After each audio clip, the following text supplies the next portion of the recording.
The Quench, where you ask, we answer.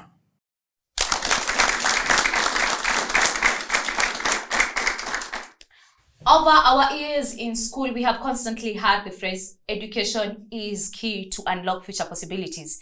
They have also told us the fruits of education are bitter and the fruits of education are sweet. They have added that with education, you can get anywhere and do anything that you want. And constantly, we have worked extra hard in school to see through good grades, to see through assignments, and to achieve all of those things so that we can have that key to unlock future possibilities. So what happens when we get to the real world and we realize that we do not have the key, that the foundation we were promised so dearly we have not? What happens when we get to the real world and we realize that we are starting anew with almost nothing despite the years invested in education? So let's talk about it, shall we talk about it? My name is WANGECHI and today we are discussing postgraduate depression. We're trying to analyze what happens after you graduate school, after you finish your last step of school. It could be high school, it could be college, it could be campus, it could be anywhere. When you say this is my last stride of school, what happens then? You are promised that your mathematical skills will be essential in starting a business. Are you able to start a business just because you got an A in mathematics? You are promised that if you get this degree, you'll be among the richest men in Kenya. Where are you now? And how are you feeling about it? Let's talk about it. Let us dissect it, because postgraduate depression is not something that people talk about, yet it is something that we should talk about.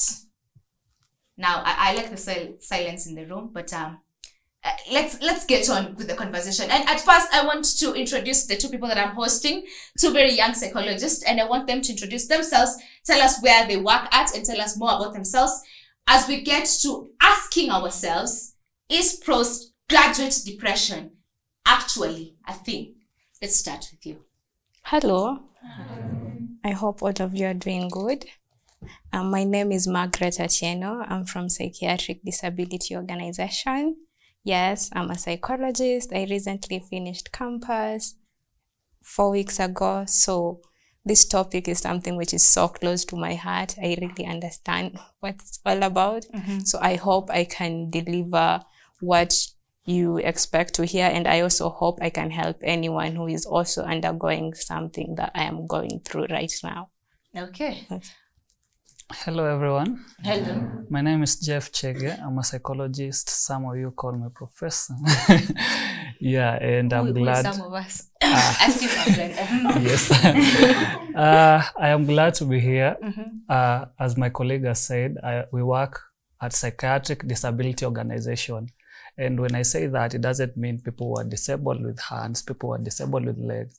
But the mind can also get sick, and at some point, it can lead to symptoms that we call disability.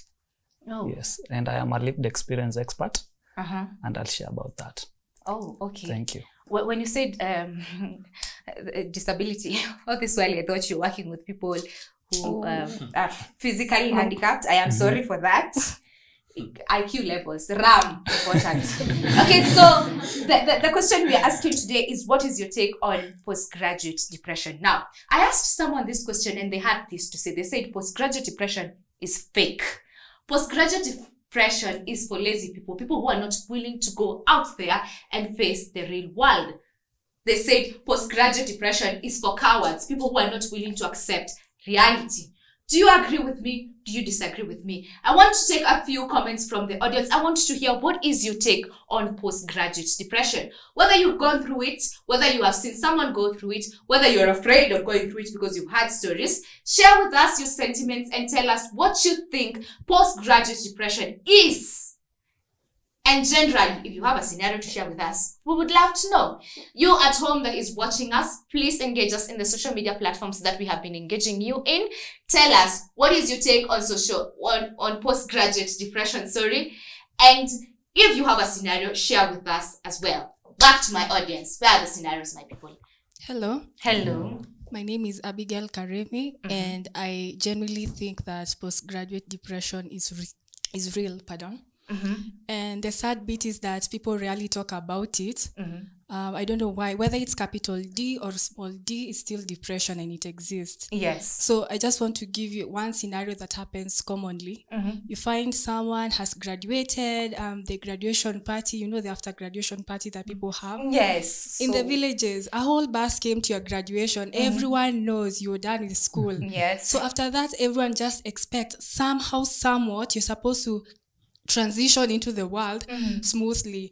You find people asking you all the time in the villages, kwanza ukionekana kwa village, na let's say ulisomea Nairobi, everyone is asking what is wrong. Mbona uko huku? You know, everyone is like, haujapata kazi, kwani hautafuti ama ni nini? So all this pressure is on you. And don't forget that we are in a stage where in our economy, and most of you see this, where there are so many people who are jobless because the opportunities for jobs are little. So when you wanna scramble for jobs ni wengi and cannot fit everyone. Yet all through your campus, your parents struggle to take you through campus, and after that they expect immediately you'll somehow somewhat figure out what you want in life, get a job, start getting a pay, start paying your parents by buying them, move out, I don't know, get married. All of this is just dawning on you. Okay. Second scenario that also commonly happens is this. You find that you are in campus, your whole life was scripted, if you will. Because in campus, you have classes. After classes, probably you're engaged in an extracurricular activity. You're out there. And then all of that just goes silent after you've graduated, after you're cleared campus. Yes. You're back at home. You're trying to wonder like what to do, what not. You are just from a busy life. And if you know some people who are in campus, some comrades, in fact, wanakuwaga like the presidents of the school. They're usually busy. They even have an office by themselves. Unimagine mtu alikuwa na work almost 24/7, 8 to 5 like a normal job. Anamaliza campus, anarudi nyumbani, ako almost idle. Like tell me how you won't be depressed with that.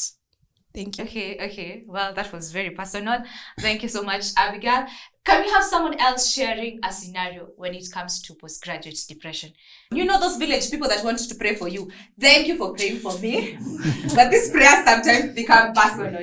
You're in your home minding your own business. Then someone visits and they want to take a moment to say this in quotes, take you before the Lord, to stand in the gap, you know?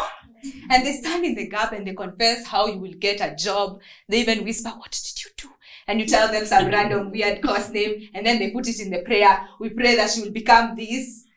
You know those things? And it gets you depressed because you know you're not just not getting to the levels of yourself. You're not just fulfilling your own goals, but you're fulfilling the goals of the community.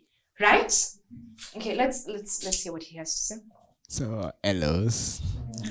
So it was after now the KCSE, and now the advices is coming from everyone. You have to do this course. You have to leave this one because when you are going to do this one, you are going to employ yourself. When you are going to do this one, you are going to tarmac. And so, according to the convictions, I ended up landing on the course that I now thought it was more marketable, and ilikuwa inatishia kijiji. Big words. And so so I joined the campus and I was done with all even the attachment, and I got the attachment so fast, so it even motivated me. But after the campus was something now different. I had now to face the reality, because those who are convincing me, they are convincing me also that you have to do it in this school because they produce the best of this. But now, after now, the campus is like, a school, the name of the school is not going to earn you an employment. The course is not going to earn you an employment. There is no course that is more marketable than the other. It all depends with me. Yes, I have first class honors in a paper, but inside me, I couldn't first class honors. That was the biggest challenge, and I learned from the interviews that I underwent. I knew that now you have presented your CV, they forward it in Equakando, and then they are like, now tell us more about yourself. What can you offer? Now we have seen like all the paperwork. You are right. Now, what are the skills? Yeah. And all I learned, I upgraded the same course, the same school, but one thing I learned that school is not going to market you, and also the name of the course is not going to market you. So you can imagine if you took a course just because it had a big name and it is nothing you want to do. It's nothing you're completely passionate about. So you can't even market yourself. Okay, let's get another scenario. It's worse if the community is scared of you. You are the lawyer. You are called to advise young people. Daktari. You're called to advise the young boys that are getting lost in society. And now you're here lost. You don't know what's the way forward. It becomes quite saddening. Yes, let's hear another scenario. Yes, thank you. My name is Jerry. Uh-huh. Okay, according to what I have heard and what I have seen, this is something that is real and it is legit in a way that it starts all from us as students, because when we are in school, there are people in our lives whom we tend to reason that after this school, maybe because our uncle is a manager somewhere or my uncle is somewhere, we tend to believe that after this, we are going to get that job. So the result of this is that it is going to limit my mind to do what I don't like. And when you do what you don't like, you have some experience. You learn a lot from this. And now that exposure that you can survive without that course, it becomes impossible to you because of the belief you have. Okay, I have seen a friend and I'm sorry, I won't mention the name. Or the friend was in our school and this guy was one guy who at the time he was reasoning to me when I was listening. It was like he had like 3 jobs. One was paying 70,000, the other one 140, the other one, I don't know, 150. So this guy, please contact me. Contact us. Okay, so this guy was like, he was confident enough because he like he cannot do anything, and he ended up boasting to friends. And you know, when you boast to friends of such kind of things, and these same friends, they're looking for such job, but they cannot find it. So when you end up and you miss this kind of jobs, it becomes so difficult for you as an individual to face this kind of people, because at once you are boasting that you had 3 jobs, but now these jobs are no more. So these are some of the things that they result, and their cause of pressure on us becomes so much. So postgraduate depression is real. Is real. Okay, let's have the last. I was hoping we would change it to the lady and then to you. Okay, hi. Hi. My name is Millicent. And although I am not yet a graduate, I am on my way there, a few months. And you asked us about our fears, right? Yes. I think postgraduate depression is real because let's say 2 months ago, I was having a conversation with my dad and he was telling me, unamaliza? And I'm like, yes. And he asks me, he tells me rather that you should be having a plan after school. Okay. What next? And I feel, although I trust God, I have hope that my future will be bright, but it's very hard for me to be certain where I'm supposed to go exactly after school. Yes. And that uncertainty in itself makes me uneasy, kind of, because someone expects you to take up new responsibilities that nobody ever taught you how to. Like, you're expected to be an adult, a full adult, out of school, out of campus, and nobody really taught you how to be an adult, how to take up all these roles as one person. And it's really frightening, kind of. Yes. Yeah, so I think postgraduate depression is real. Yeah, and those fears actually are real as well. We need to actually put them out there, that these fears, when you're still a college student, these fears exist. When you're in high school and you know this is my last stride, these fears exist. Knowing what is next. Am I going to open a hotel? Do I want to be a hotel owner? Am I going to start a bank? Do I even know what banking is? The whole circle of things creates a list of fears that we don't want to face. Let's have the last one before we get to our panelists. Hello. Hello. My name is Felix Samuel. My sister has talked what I wanted to say, but I will add on it. The situation is that this depression comes little when you get yourself. Can you imagine somebody was helping you to get even the basic needs?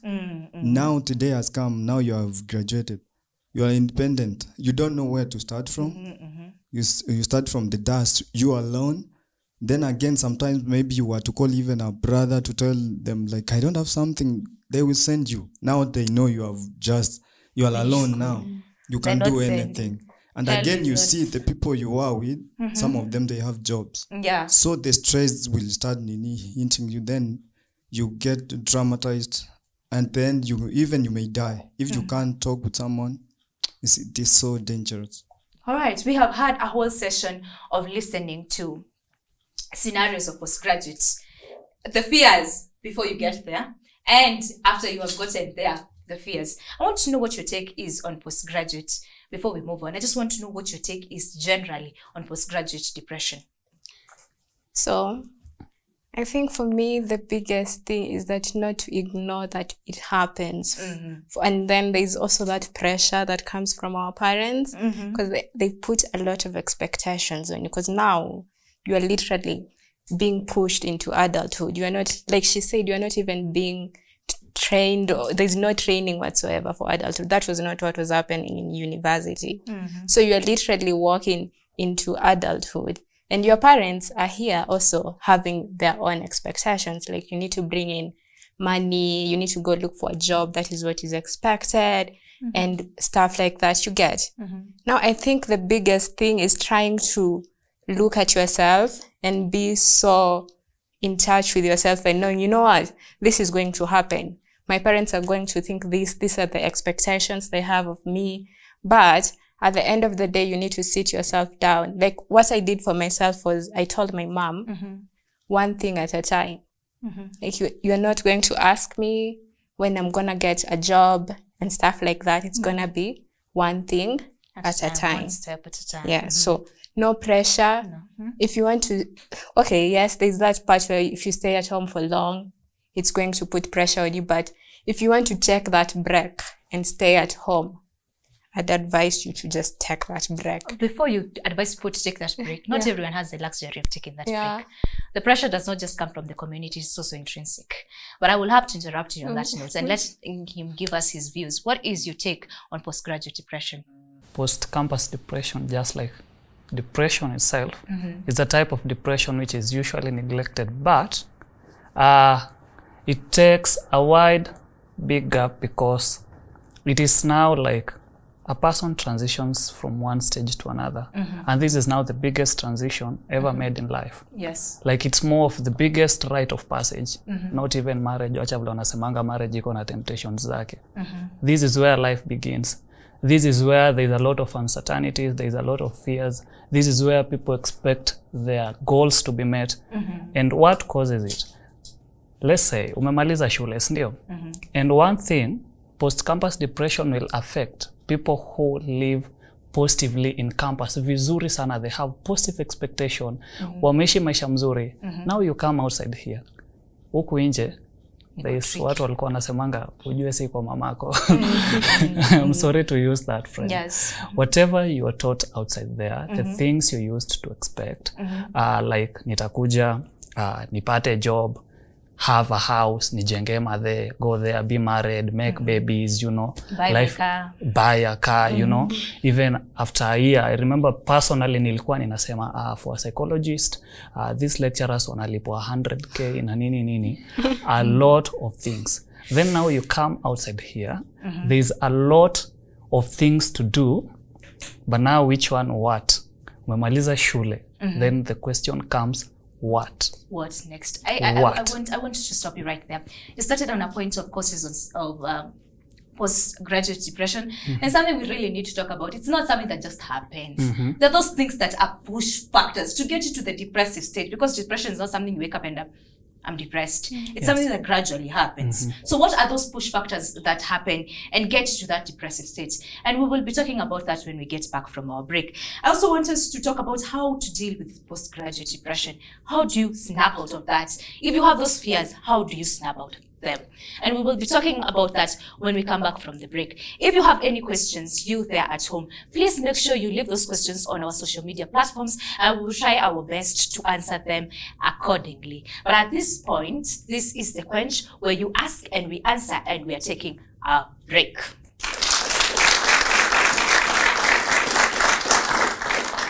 The Quench, where you ask, we answer.